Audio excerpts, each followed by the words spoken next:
Okay, so this is a part 2 for my testimony. If you don't know who I am, my name is Vanessa Todd, and if you haven't seen any of my videos on my channel, I'm just giving inspiration on how God has worked in my life and where what I've been through, and just trying to give people hope and say, you know what, there is hope. Look for Christ, type of deal. So, for those of you that was watching my first the first video of my testimony, I'm sorry that I decided to go ahead and turn it off. I had a notification coming up saying that I might be losing video. So here I am, and I'm in the process of finishing up. So it came to a point in my life that I had nothing whatsoever, and I grabbed all my stuff and put them in trash bags once again, and I ended up going to a relative's house that I hadn't basically been around or seen in years. Really didn't know them that much, but this is the only place that I had to go, and I showed up on their doorstep with my trash bags. They were not home. I waited around for them, and finally I get a hold of them. They know that I'm there, and I have nowhere to go, and him and his wife say, yes, you can go ahead and stay here with us. Of course, we'll help you get on your feet. Of course, we'll give you a place to stay.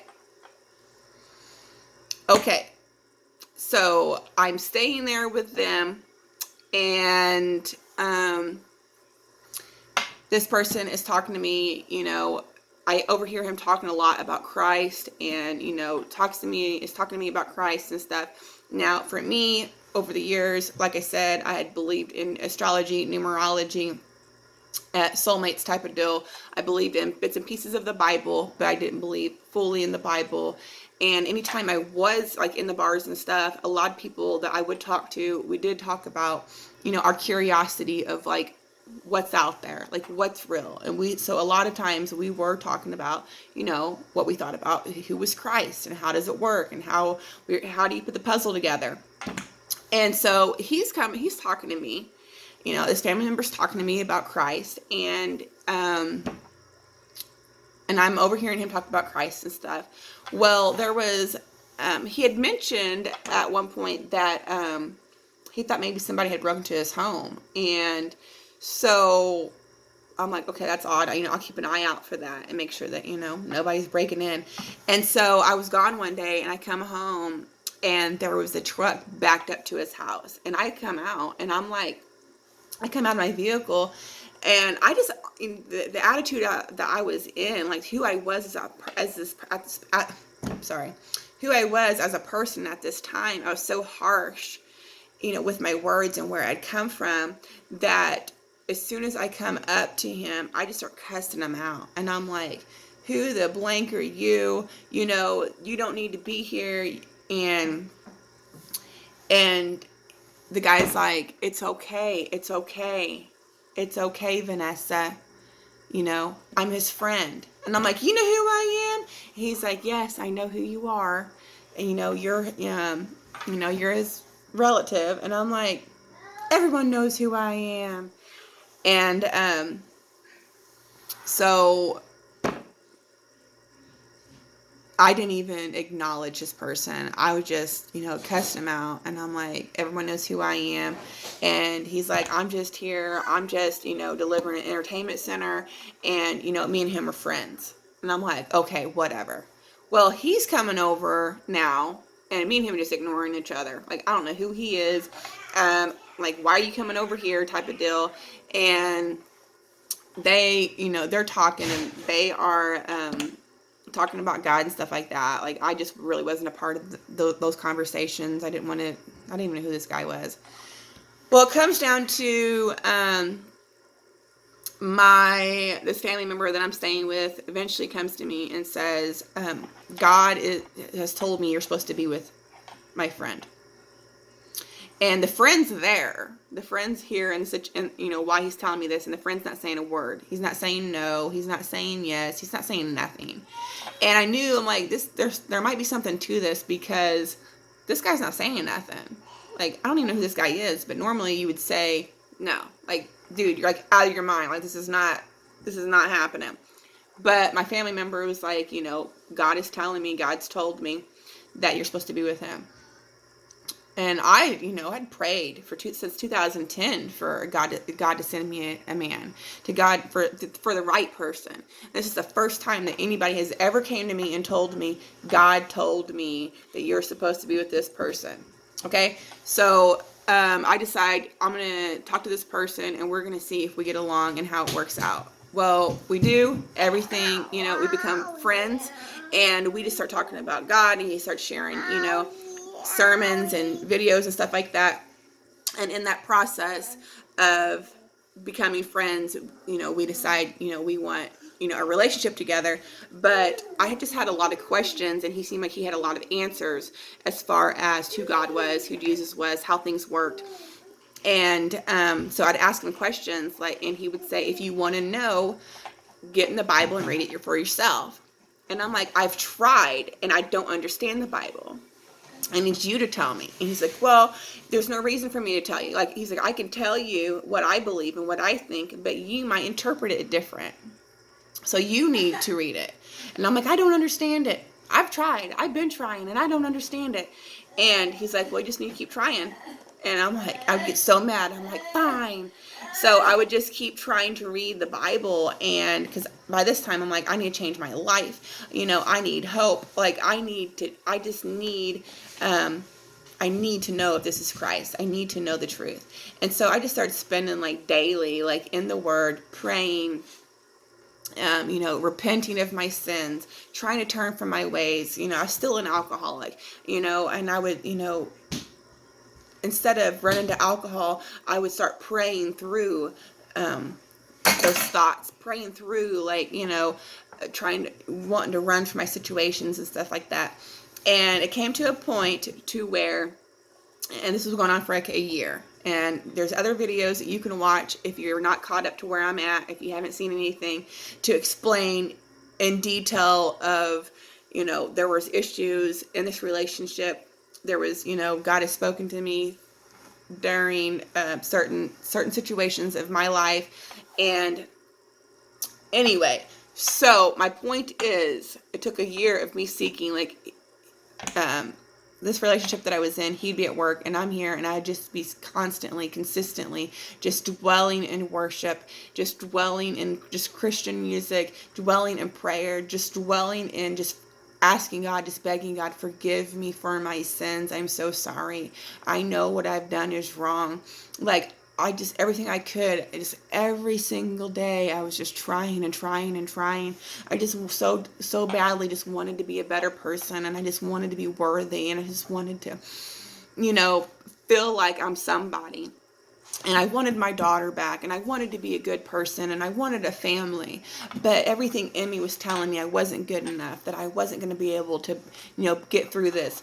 And so the only thing I had was the hope of Jesus. So I just kept begging all the time, just seeking as much as I could, wholeheartedly, is where I got to. And it finally came to a point where I watched this video, and I've shared it numerous times on social media with anybody I talk to. It's by Mike Holger. He's on YouTube, and it's called For Those Who Struggle. Okay? This is an amazing video, and when I watched it, it was everything that I needed to hear. The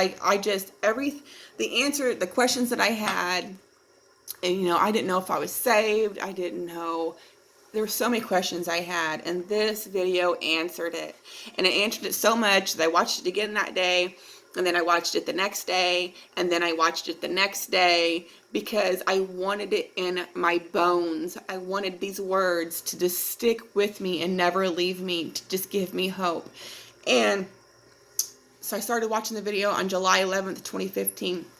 On July 13th, 2015, the grace of God comes over me. I'm at home by myself, and the grace of God comes over me. I feel his presence on me very, very, very strongly. And I feel like this veil that's been blinding me my whole life has been now lifted. Okay, I have this huge amount of immense love pouring into me. And I just start weeping and crying. uncontrollably. I just, it wasn't me, but it was the love and the Holy Spirit and God and Christ in me. Like, there was so much that came into me. I was just weeping and weeping and weeping, and God's love was just pouring into my veins, into my bones. This is how much love that I felt. This is everything that I had always imagined. This is the kind of love that I wanted as a soulmate from my husband. This is what I always wondered. Is there more to life? And this was the answer. This was Christ. What I had always wanted, and I always, desired. It was Christ. And here I'm praying for a man, and it was Christ that I wanted. And so his love is pouring into me, and I'm just like, I feel like so much sorrow for my sins, like just a huge amount of sorrow for my sins, and a huge amount of sorrow for just Christ, because he died on the cross for us. He literally was crucified on the cross for our sins. And I'm just weeping, it's so in depth of, it's just this amazing love that he has for me, and he has for all of you. And I'm just like, I start thinking about everybody, and our, how we all feel this way, and how we're all hurt, and how we've all had these huge amounts of just hurt in our life, and how we make these bad decisions, and all we want is just to be happy, and all we want is just to be accepted, and all we want is just to be loved, and just feel like we are somebody.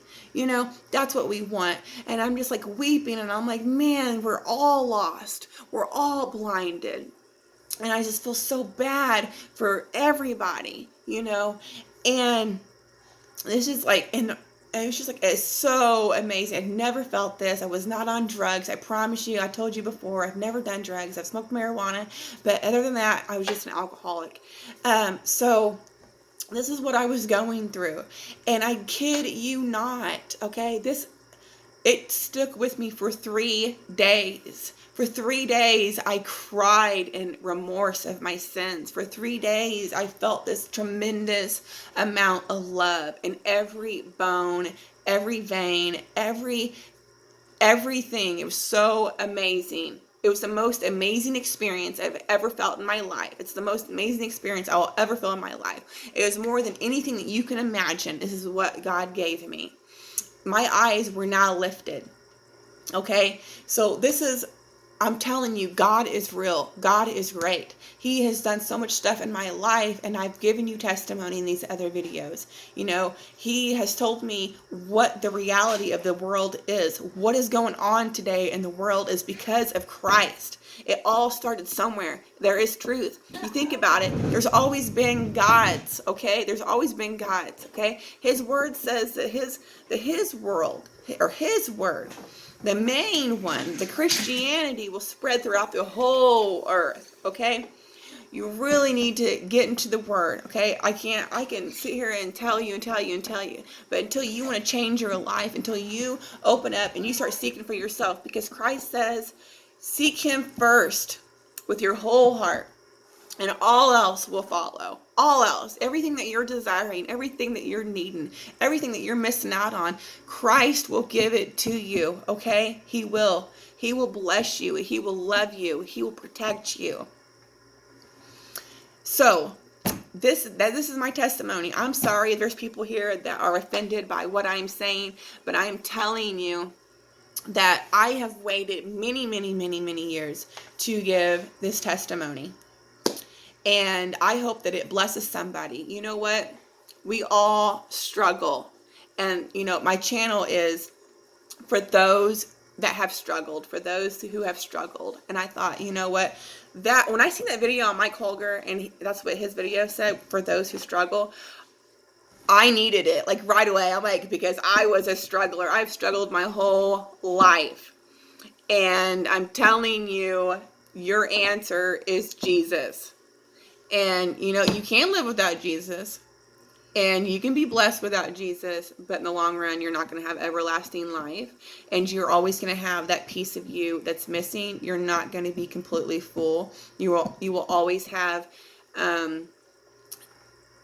maybe unforgiveness in your heart. You'll always have, maybe you need to be healed in certain areas because you've been hurt. There's always going to be something that's going to be, you're going to be affected by, that you're not going to let go. And Jesus purifies us, and he makes us beautiful. He turns ashes into beauty. Okay? And,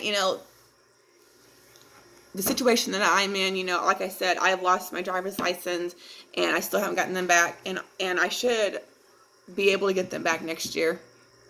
And I'm saying that because I had no idea up until 2 years ago in 2020 when I started researching it even more, because nobody told me that I lost my driver's license for 5 years, and nobody still has. I'm just from what I've looked up in the law and stuff like that, I believe that I lost my driver's license for 5 years. From what I'm understanding, it's up until the day, like when they actually charge you. So since it took them a year to charge me, I have to wait till like next year before I can actually get my driver's license back. And then I have to get like a breathalyzer in my vehicle, and I have to have like this, special insurance and stuff like that. So, even though I still have trials, my life isn't perfect. There is a saying, bloom where you are planted. And that's what I'm just trying to do. I'm just trying to bloom where I am planted, and I'm trying to help others and give others encouragement. And just let people know that there is hope, there is Christ, and you don't have to, that person that I created, and all those sins and all the unworthiness. The devil comes to steal, kill, and destroy, and God comes to restore it all. He comes to give you life, and he comes to give you, he comes to turn your sorrows into good. And from what I've learned is through your trials, there's victory. Okay. If I just hold on to know, like, I know God has me, God loves me, and he says it, and I hold his word to it. And even when I'm going through a trial, I say, you know what, devil, you're trying to defeat me. You're trying to put me to the ground right now. You're trying to make me feel bad. You're trying to make me feel insecure, who I am and where I've been and what I've done. But I'm telling you right now, I know who I am, and Christ lives in me, and I'm standing on his word, and he's going to get me through this situation. And so anyway, there's so much power in it, and I hope this video, this testimony of mine blesses somebody and helps somebody. And I'm sorry if there's any offense, because this is not to offend anybody, but this is to give just hope to everybody that needs it. And there is no animosity in me. There is no unforgiveness in me for any of this. And it's not because of me, but it's because of Christ. So I love you all, and I hope you all have a blessed, happy day. And I will talk to you later. Bye.